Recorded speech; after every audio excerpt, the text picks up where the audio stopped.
Daniek Hengeveld, Creatis Pro Cycling. Now, Daniek, congratulations, a brilliant win. I think the biggest of your career. Yes. In the VeloClub. What drove you to actually move away from the peloton? What was in your mind?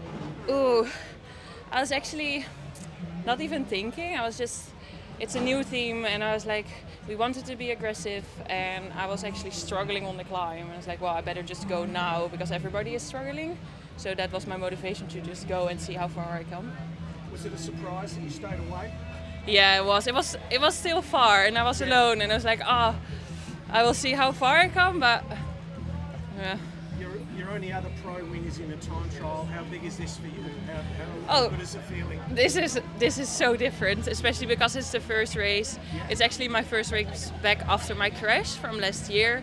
Got a new team, and I lost a little bit of confidence after the last 2 years. And well, I was finally racing like I was 18 again, and I was like, this is why I race. So it's really nice. Can you tell us a bit about the crash and your comeback from that? What that process has been like?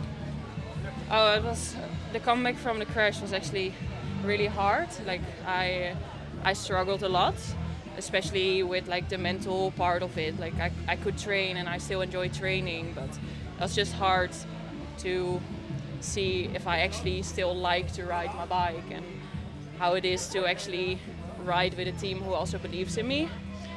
And well, it works out in this team, and it's actually really good. It's nice. It's a good feeling. Psychologically, do you think you've overcome the worst part of maybe recovering from that accident?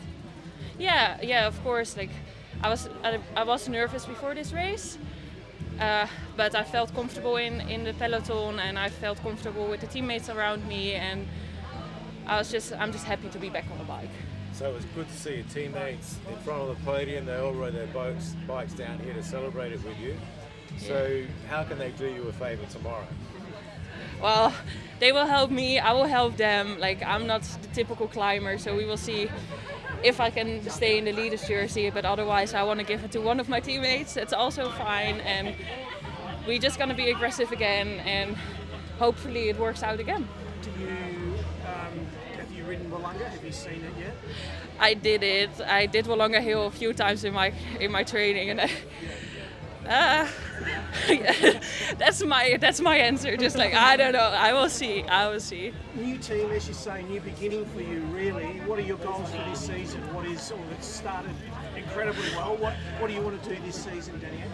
I just want to race as a family. Like it's a small team, and I already noticed on trains camp that's actually like a family environment, and I really enjoy the time with them and just have fun and get the wins like that, and it works out already here, and we want to keep on going like this. And your big races for you this year? What are you aiming for in particular? Do you know yet?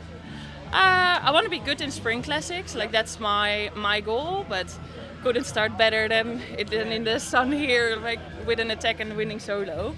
So it's a nice start. When did you know, or when did you think it might work? Was there a particular moment? Did the team car come up to you at all? Did anything happen? Or was it only when you crossed the line? I think literally in the last 1K that I was like, I think I will make it. I didn't look back at all, like maybe once or twice on like kilometer 20 and 30, but at the end I just heard my sport director in my ear like, come on. I was like, oh fuck, maybe they're like really close, but they weren't. So it's really nice. Like I appreciate that he was like still cheering me on, but it gave me the extra watts. Amazing. All right, thank you so much. Oh yeah, sorry, I think I'm smelling better. Australia, welcome. Like cut that out. Yeah.